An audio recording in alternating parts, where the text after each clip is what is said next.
What do this Himalayan highway, this Nigerian railroad, and this Sri Lankan port have in common?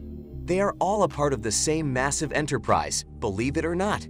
China's New Silk Road is an enormous mega-project that costs $4 trillion, involves 2,600 separate projects in more than 100 countries, and will ultimately connect 69% of the world's population. It's possible that this mega-project is the largest and most expensive in human history.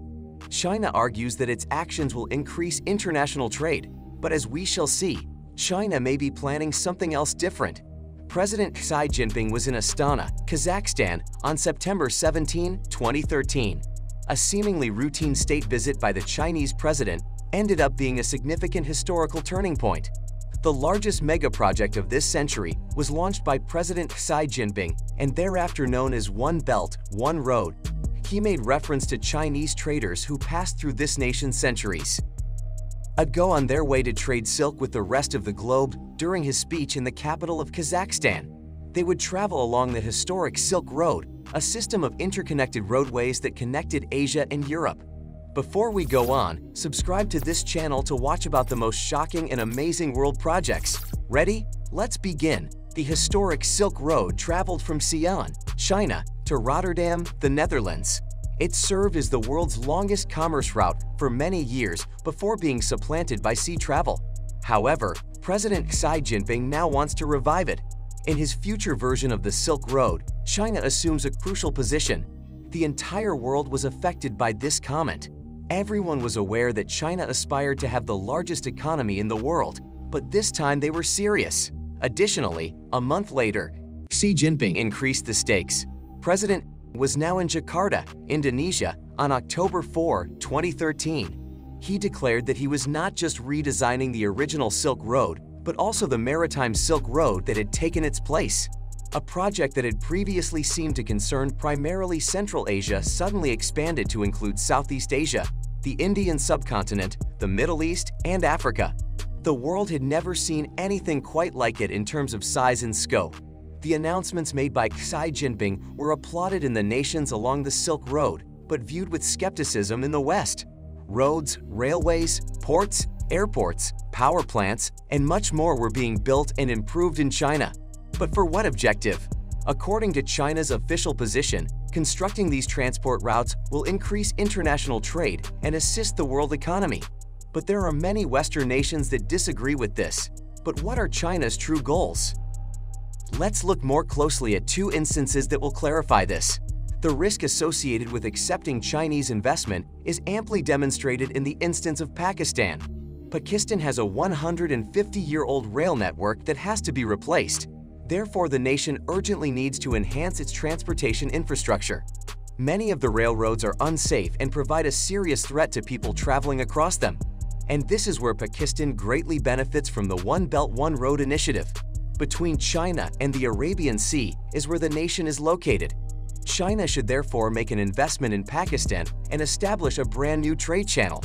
So, in order to link Xinjiang in West China with the southern seashore region of Gwadar in Pakistan, Xi Jinping promised an initial $46 billion investment when he paid a visit to that country in 2015.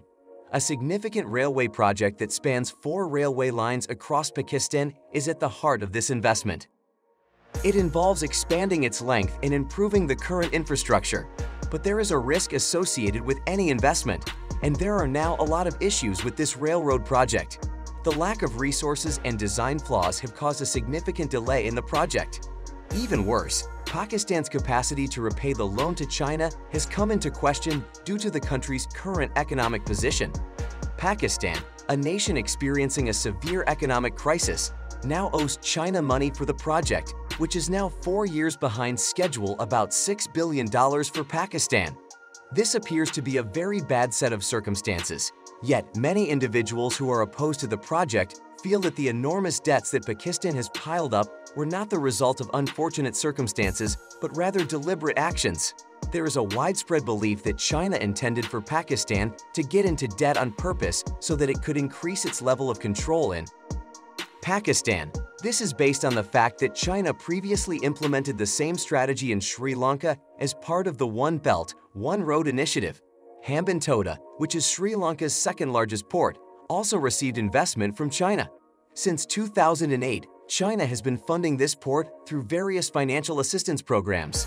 In spite of this, by the year 2016, the port was still obligated to pay back loans totaling $1.5 billion that it had taken out from China. The government of Sri Lanka made the decision to privatize the port and grant a 100-year lease to a company that is owned by the Chinese government. As a result, the port is effectively now owned by China, and the United States Department of Defense is concerned that China may even establish a naval base there. Because of this, many critics have referred China the One Belt, One Road initiative as debt trap diplomacy, which is when they exercise leverage over countries by building up debt. Countries who participate should take note of the lessons that can be learned from Sri Lanka and Pakistan. But the question remains as to why these nations choose to obtain loans from China rather than from Western nations. There are supposedly no conditions associated to the loans that these nations take out with China, which is the primary reason why they do so. When a nation approaches Western nations for financial assistance, those nations almost always make the loan subject to the stipulation that the recipient nation undertakes certain political, social, or economic changes before the money is released. In the meanwhile, China offers loans with no prepayment penalties. However, the most significant increase in power for China will come not through improvements to its ports, railways, or roadways, but rather from its increased influence in the United Nations. China's participation in megaprojects provides it with an opportunity to earn allies and influence countries through these massive investments. In the United Nations General Assembly, countries that would not typically take their side in the organization have the potential to all of a sudden become their closest allies. It doesn't matter how big a country is, they only get one vote each regardless of how many people live there. The United States of America has one vote, whereas Vatican City has 2 votes. As a result, China is in a predicament in which it needs the support of other nations and expects that other nations would vote in their favor. A vote was held in Geneva, Switzerland, in the year 2020 by the United Nations Human Rights Council on China's stringent national security law in Hong Kong. The United Nations came to the conclusion that 25 countries in Africa supported China's position about this issue. In the latter part of that year, Western nations voiced their disapproval of China's breaches of human rights by signing a statement. It was determined that there were no signatures from any African countries. As time went on, the concept of One Belt, One Road began to diverge from its origins as a network of commerce channels and evolved into an umbrella name for Chinese investments abroad. And in the year 2021, everything became much stranger than before. The melting of the ice caps means that new shipping routes are becoming available on this continent, and there is an abundance of untapped oil and gas resources. President of China has proposed a new Silk Road called the Arctic Silk Road.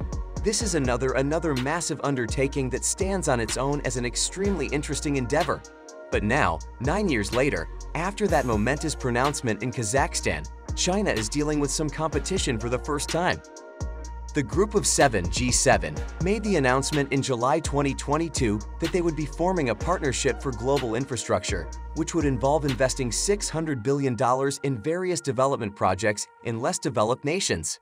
The conflicts that have arisen between China and the United States in the 21st century are frequently referred to as a second round of the Cold War. It appears that this time around, the battleground will be the acquisition of financial backing for enterprises and the friendships of people all across the world. The unfortunate irony is that the Silk Road, whose original purpose was to bring the East and the West closer together, may have actually caused them to become even more apart from one another. Share your opinion in comments. Click on this video to watch about another shocking project you didn't know about.